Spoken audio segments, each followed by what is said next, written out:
Traffic jams have become a part of Mumbai's identity, almost like Bollywood or Vada Pav. But for Mumbaikars, the fight for space continues even at home, where 60% of the population accommodates itself on just 6 to 8% of the city's land.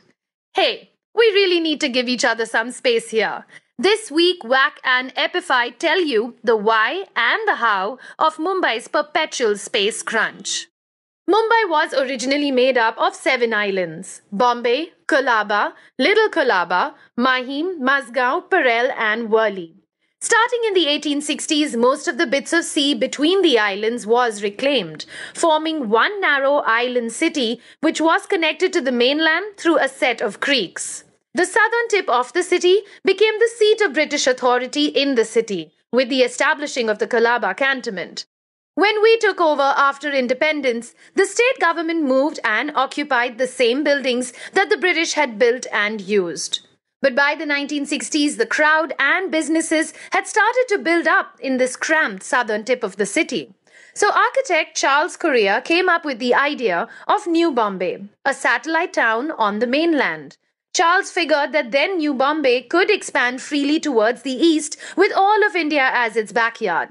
At this point, if we had let professional planners take over the planning of the city, Mumbai would have grown up to be much cleaner and greener.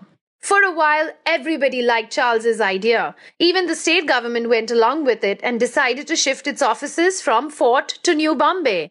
Till they were like, hey, actually, you know what? Thanks, but no thanks. Instead, the government, along with 5 builders, the makers, the Dalamals, the Rahejas, the Mittals, and the Tulsianis, took over most of the scarce land in the island city and started to develop it commercially. These builders got hold of prime real estate in a part of the city where there was no more land to develop. This meant that the demand would always be greater than the supply, and their property prices would keep rising. And keep rising they did, all the way till Nariman Point became the 5th most expensive office space in the world, sometime in the early 2000s.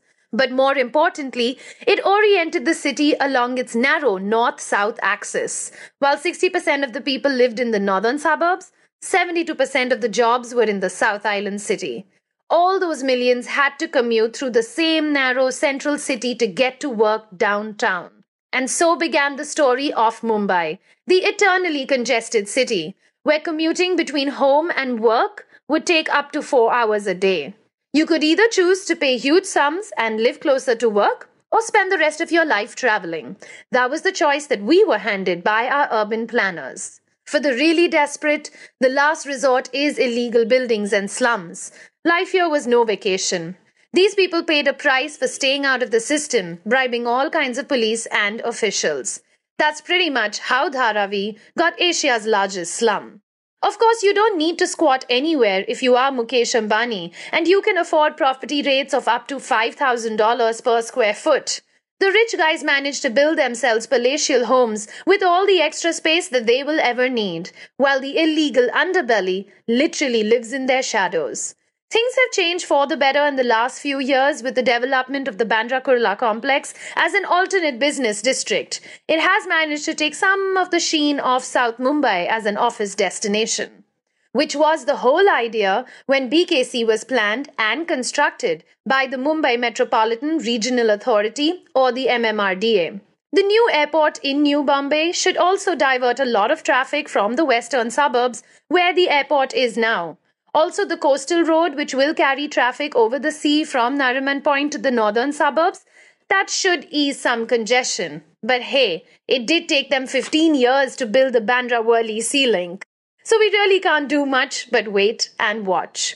So that's it from us at Whack and Epified. Thanks for watching. And if you're cramped in Mumbai, at least give your thoughts some air. Subscribe and comment below. We have a lot of room to spare. And Cartier makes one of the biggest pieces of jewelry ever in the history of Cartier for this Maharaja. Now that must have cost him like shitloads of money, right? To this day, sighting of a moon known as Eid Ka Chand marks the end of Ramzan. It is therefore a day of feasting and happiness. The festival is called Eid ul Fitr,